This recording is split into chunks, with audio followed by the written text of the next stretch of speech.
I'd like to introduce you to some of MoveNet's low walking and balancing skills, which you're going to be able to use in small spaces so you don't have to have a ton of room in order to practice these things. Now, to make it more interesting than just doing it on flat ground, like here, we're going to add a little bit of context.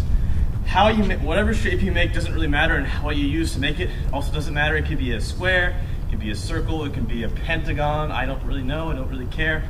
As long as it's something that adds a bit of visual context for you, and because I like to think that there's imminent death involved for some reason, I'm imagining this is a pit that I don't want to land in.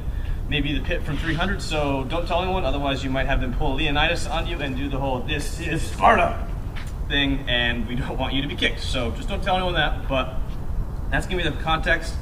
And also we don't know either what's on the other side or if the other side's stable, so we can't just do this and jump because it's too easy, first off, and second off, maybe it's not safe.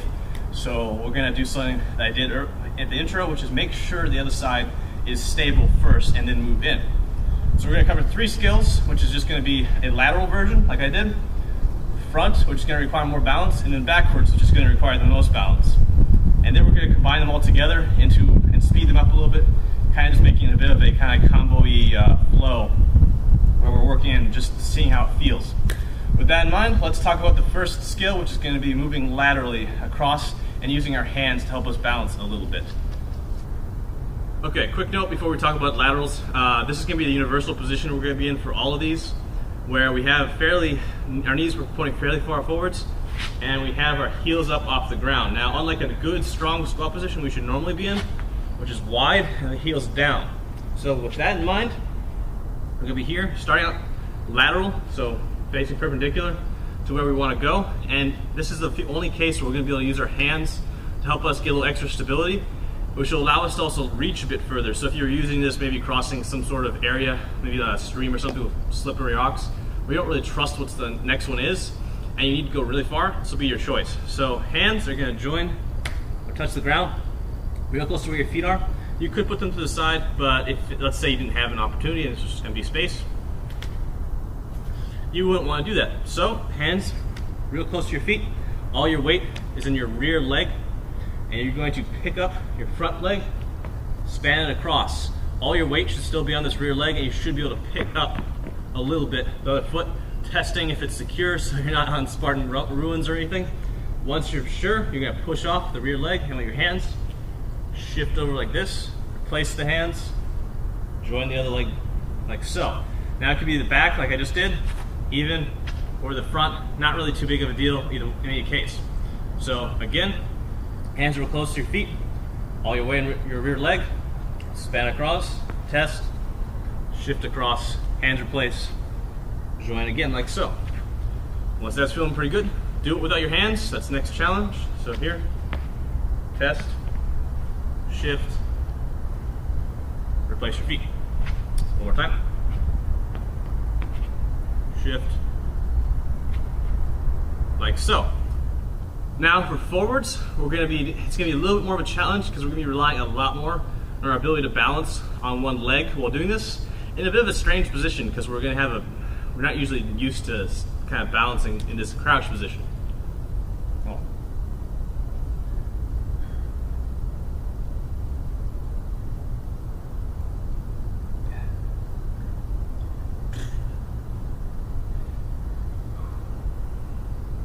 Now for forwards, we're going to have a little more of a balance challenge, especially since we probably never really had to balance in this weird heels up crouch position we're in right now.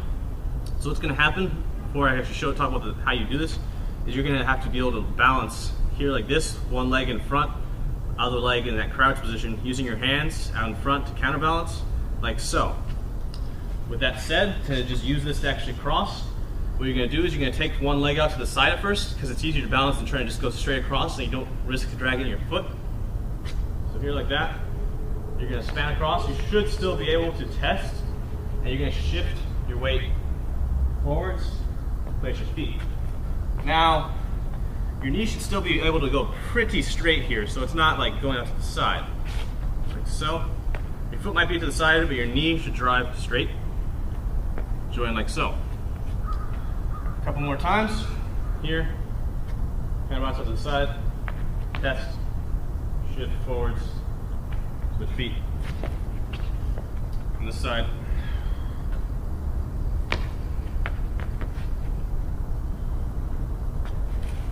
Like so. Okay, backwards time. This is going to be the hardest, and I'll say you don't have to do it, especially if you feel like your hips aren't mobile enough yet, because it's going to require a bit more, well, hip mobility than usual due to the way that you have to kind of sweep your leg back behind you.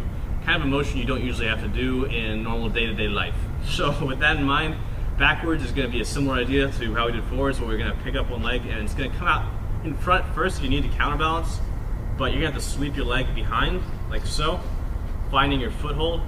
Now, for this one, only your toes are really going to be able to touch the ground, so it's not going to be others where you have most of your foot down. And from here, you're going to kind of push off the front leg, shift, so you're in this crouch position like this, then join your feet. So one more time from this side so you can still see what this leg is doing.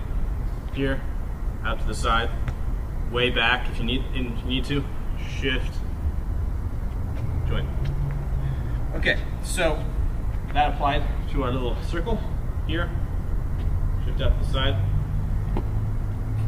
Still should be able to test. Shift. Join your feet. Other side.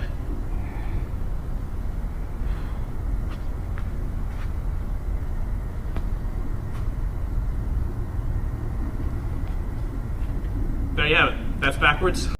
Let's combine them all together now. Forwards, lateral, maybe backwards. Now, I'm not going to set a specific time period because it's going to vary depending on you. So 2 to 3 minutes is probably good. If you're feeling really gung-ho, go for 5. Take a break if you want to. Maybe that'll be all you need to do, or try it again afterwards. Really up to you. With that in mind, all we're going to do is take all those skills and kind of combine them together, going at different angles, different directions, making them flow together a little more instead of just having an individual skill, stopping, resting, trying it again, that kind of deal. And main thing here is just, we still want to do this with control, so if you're just kind of like,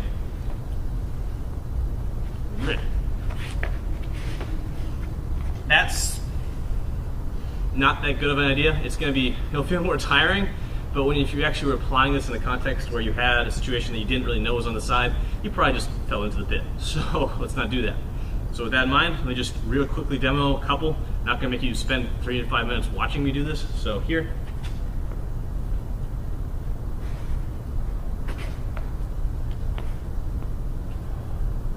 You can rotate if you want to try that to get into a different position, but certainly not a requirement.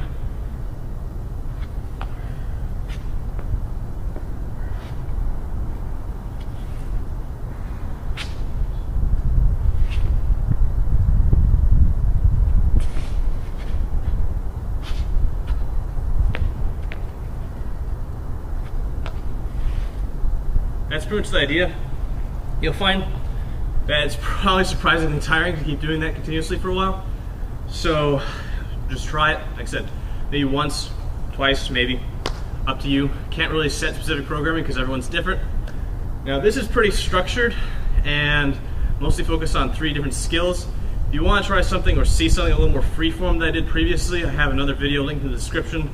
That was more of just a mixture of skills I picked up over the time, playing with the same idea that I have a boundary and I don't want to land inside it, but I can't go too far outside it either. So have a look at that too, but try this out, see how it works for you, and hopefully it's fun. So there you go.